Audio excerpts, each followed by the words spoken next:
सभी विद्यार्थियों का इस वीडियो में स्वागत है। आज बीकॉम सेकेंड ईयर का बिजनेस स्टैटिक्स का जो टॉपिक है वो कोरिलेशन है, यानी सहसंबंध। तो सहसंबंध मेथड है, इसको अपन अभी देखेंगे।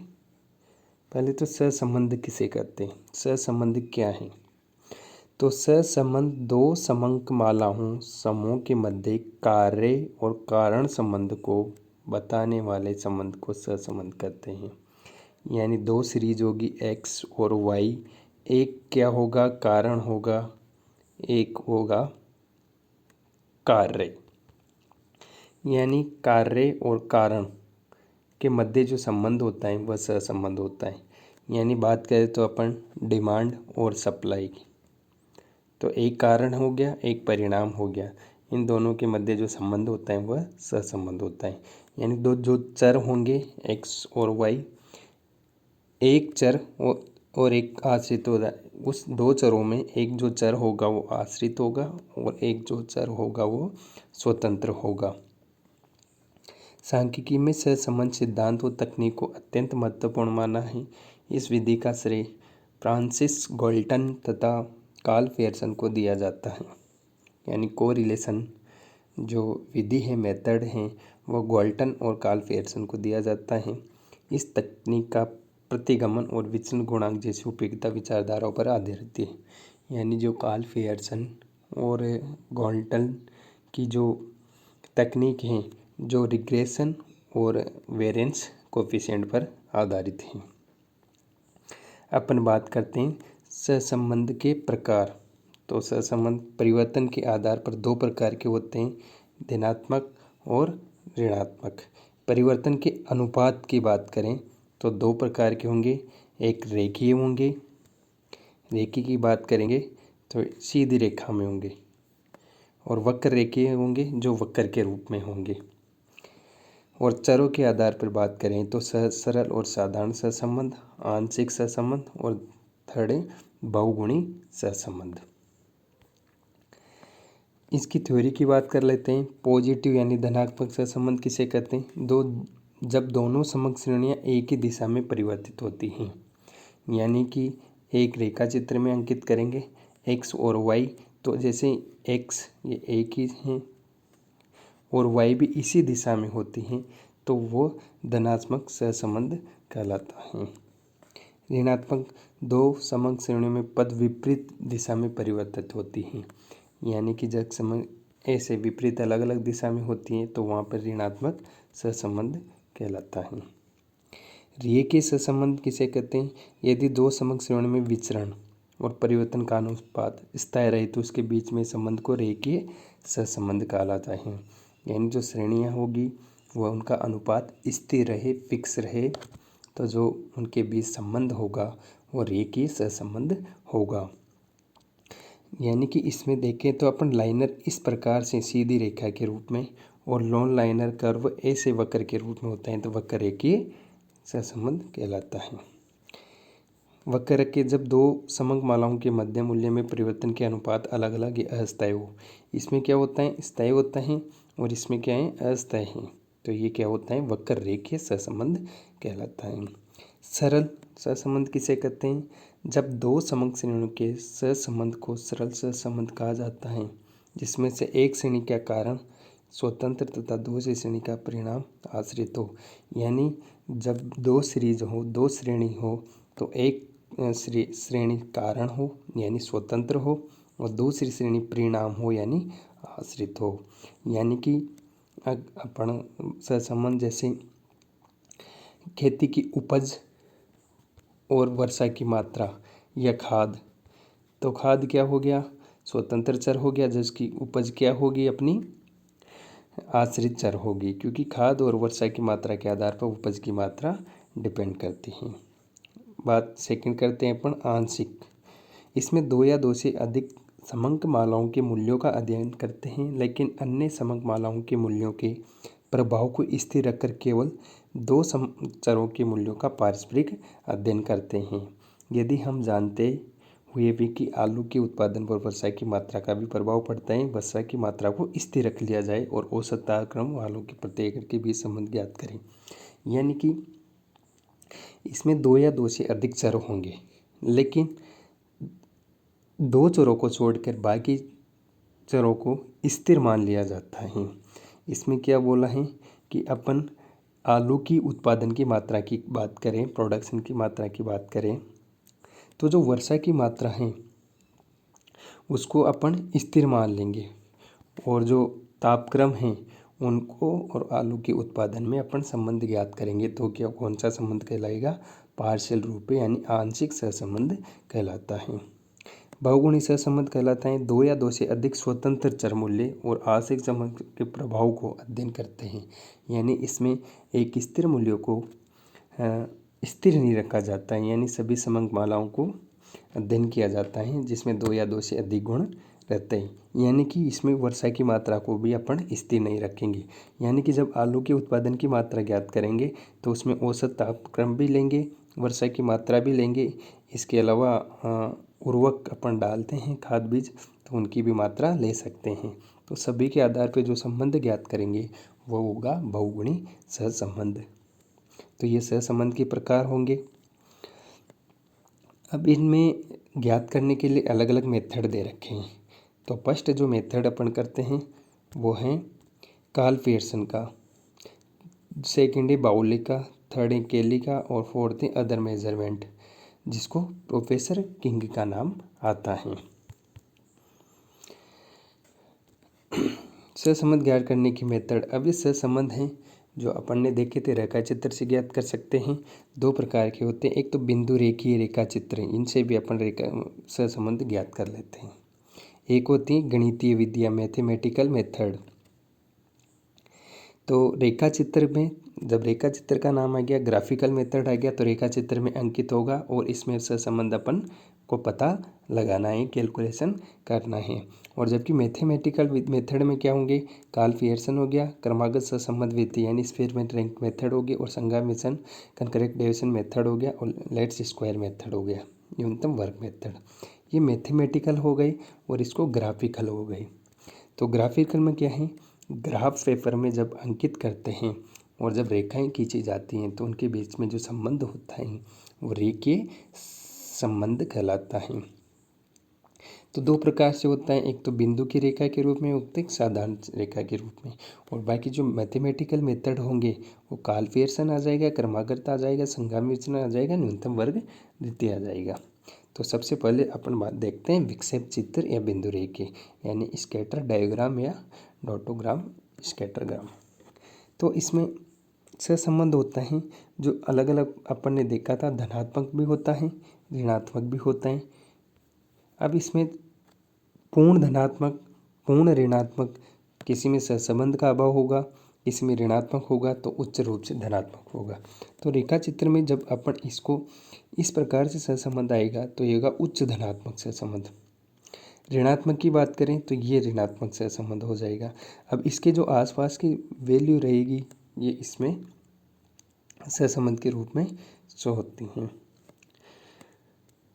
तो ये जब रेखा चित्र के आधार पर बिंदु के रूप में देखते हैं तो इसमें अपन सहसंबंध ज्ञात करते हैं। दूसरा है सहसंबंध बिंदु रेखा ग्राफिकल मेथड। अब इसको अपन ग्राफिकल एग्जाम के रूप में देखते हैं, एग्जाम्पल के रूप में देखेंगे। तो इसमें क्या दे रखा है?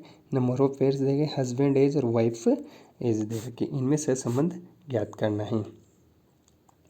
तो जो ये रेखा बताते हैं वाइफ की एज और हस्बैंड की, इन दोनों के बीच जो संबंध होता है वह सहसंबंध शो करता है। अब सेकेंड है अपन कार्ल पियर्सन, यानी मैथमेटिकल मेथड में जो फर्स्ट शास्त्री हैं वो है आपका कार्ल पियर्सन, जो कि मोस्ट है। 2 चरों के सहसंबंध के अंकात्मक माप, यानी जो कौन से माप को मापता है? अंकात्मक माप को। प्रसिद्ध जीवन शास्त्रीता और सांख्यिकी कार्ल पियर्सन ने 19वीं सदी में प्रतिपादन किया।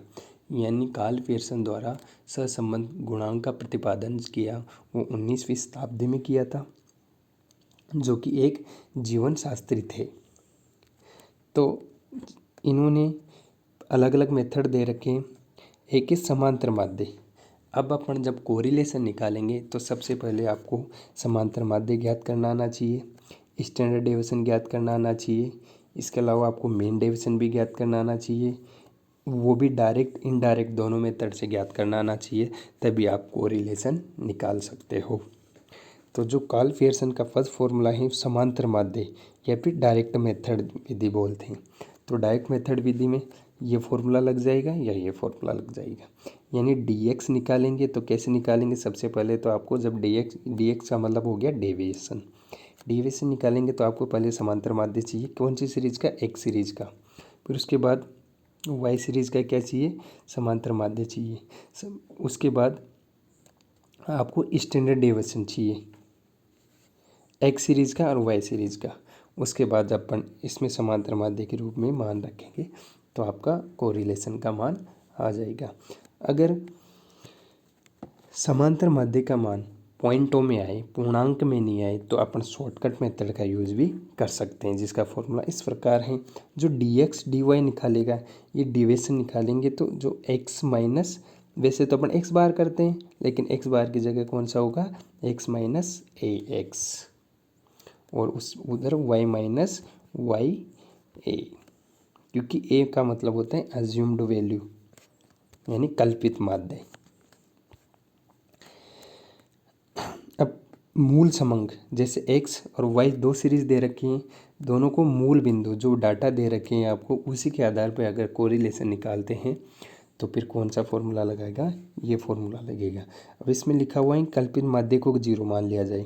अगर अपन x माइनस ए करते हैं और इसको जीरो मान लिएगा तो वही वैल्यू वापस आ जाएगी। तो अगर कल्पित माध्य को जीरो मानेंगे या मूल समंकों से, दोनों की एक ही बात है। और लास्ट में आपको अगर क्वेश्चन में आपको दोनों दे दिए, यानी आपको मीन दे दिया, समांतर माध्य दे दिया, साथ में आपको अज्यूम्ड वैल्यू दे दी और स्टैंडर्ड डेविएशन x और स्टैंडर्ड डेविएशन y दे दिया, तो आप कौन सा फॉर्मूला यूज़ करेंगे, 4 नंबर का फॉर्मूला यूज करेंगे। अब प्रत्येक मेथड में जो फर्स्ट फॉर्मूला है प्रोसेस है, सबसे पहले तो समांतर माध्य निकालेंगे। आपके पास x और y दो सीरीज दी होगी, तो सबसे पहले आपको समांतर माध्य निकालना है, इधर का भी समांतर माध्य निकालना है, इधर का भी निकालना है। फिर उसके बाद क्या निकालेंगे, आपको डेविएशन निकालेंगे। तो डेविएशन कैसे निकालेंगे, x माइनस एक्स बार, वाई सीरीज़ का कैसे निकालेंगे, y माइनस वाई बार। तो इससे कौन सी वैल्यू आ जाएगी, dx, और इससे कौन सी वैल्यू आ जाएगी, dy। उसके बाद इनका स्क्वायर कर देंगे, स्क्वायर करने के बाद इन दोनों को गुणा कर लेंगे, और उसके बाद जो फॉर्मूला फर्स्ट था ये वाला उसमें मान रख देंगे, क्योंकि आपके पास dx और dy आ जाएगा। उसके बाद आपके पास सिग्मा dx स्क्वायर आ जाएगा, डेविएशन निकालेंगे तो, और फॉर्मूले में मान रख देंगे, तो आपका कौन सा मान आ जाएगा, कोरिलेशन सहसंबंध आ जाएगा। लेकिन अगर आपके पास डायरेक्ट मेथड से क्वेश्चन सोल्व नहीं हो तो आप शॉर्टकट मेथड से भी यूज कर सकते हैं, यानी समांतर माध्य का मूल्य x बार और y बार आपके पूर्णांक में नहीं हो, पूर्णांक में नहीं आए, पूर्णांक जैसे पॉइंटों में आए, तो आप डायरेक्ट शॉर्टकट मेथड का यूज कर सकते हो। तो जो dx निकालेंगे डेविएशन, वो कैसे निकालेंगे, आपको x माइनस एक्स बार करते थे, x माइनस एक्स बार होता था, अब क्या करेंगे, x माइनस एक्स ए, यानी अज्यूम करेंगे वैल्यू, उसके बाद जो आएगा वो dx आ जाएगा, और प्रोसेस वही रहेगा, और जो फॉर्मूला होगा वो सेकेंड नंबर का फॉर्मूला यूज़ हो जाएगा। तो ये दोनों मोस्ट इम्पोर्टेंट हैं, डायरेक्ट मेथड, इनडायरेक्ट मेथड। और इसके बाद अगर मूल समंकों से लिए तो थर्ड मेथड है। इसके बाद अगर फॉर्मूले में कुछ मान उसी में दे रखे हैं तो ये फॉर्मूला, तो ये कार्ल पियर्सन का जो है फॉर्मूला, वो इसके आधार पे कोरिलेशन निकालेंगे।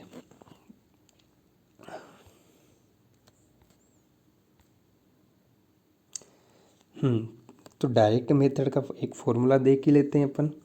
ये दे रखा है आपको, एक्स सीरीज़ दे रखी है और वाई सीरीज़ दे रखी है, जिसमें इसमें तो थोड़ा दिख नहीं रहा, तो अपन यहाँ देखते हैं एक्स सीरीज़ की डाटा ये दे रखे हैं और वाई सीरीज़ की डाटा ये दे रखे हैं।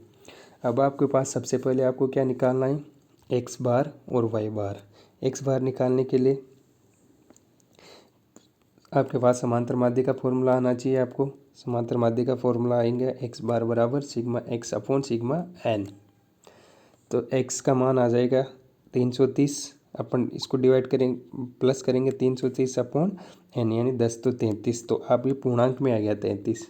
तो आपको dx निकालेंगे। dx कैसे निकालेंगे? x माइनस x बार जो कि 33 आ गया। तो आप इस x माइनस इसको निकालेंगे तो डेविएशन आ गया। डेविएशन का स्क्वायर कर देंगे। उसी प्रकार y का डेविएशन निकालेंगे तो y बार आएगा, यानी y सीरीज़ का समांतर माध्य लेंगे। ये भी अपन पॉइंटों में नहीं आ रहा, 22 आ रहे हैं तो 22 को अपन क्या करेंगे y माइनस y बार करेंगे तो डेविएशन आ जाएगा। डेविएशन का स्क्वायर कर लेंगे। उसके बाद डेविएशन को dx और dy से मल्टीप्लाई कर लेंगे। और जब ये मल्टीप्लाई करेंगे तो जो फर्स्ट फॉर्मूला था अपने पास sigma dx dy upon sigma n standard deviation x और standard deviation y। Standard deviation निकालने का फॉर्मूला आपके पास नहीं है तो आप नीचे formula sigma dx square upon n कर सकते हो, क्योंकि आपने स्टैंडर्ड डेविएशन पढ़ा था तो उसमें 2 फॉर्मूले पढ़े, तो उसके आधार पर स्टैंडर्ड डेविएशन ज्ञात करेंगे। तो स्टैंडर्ड डेविएशन आप डायरेक्ट ये फॉर्मूला यूज कर सकते हो। तो स्टैंडर्ड डेविएशन यहाँ से निकाला था डायरेक्ट मेथड से 18.78 आया था, इधर 12.1 आया था। तो आप डायरेक्ट इस फॉर्मूले में मान रख सकते हो फर्स्ट। तो 0.98 उस तरह से संबंध है इसमें। अगर आप सेकंड फॉर्मूले में मान रखेंगे तो भी आपका आंसर आ जाएगी, क्योंकि आपके पास dx y स्क्वायर और dx x स्क्वायर है। इसमें डिवाइड करेंगे अपन n, जो कि n दे रखा है। तो ये डायरेक्ट मेथड से हैं। नेक्स्ट वीडियो में देखेंगे अपन मूल बिंदु से और शॉर्टकट मेथड से। Thank you.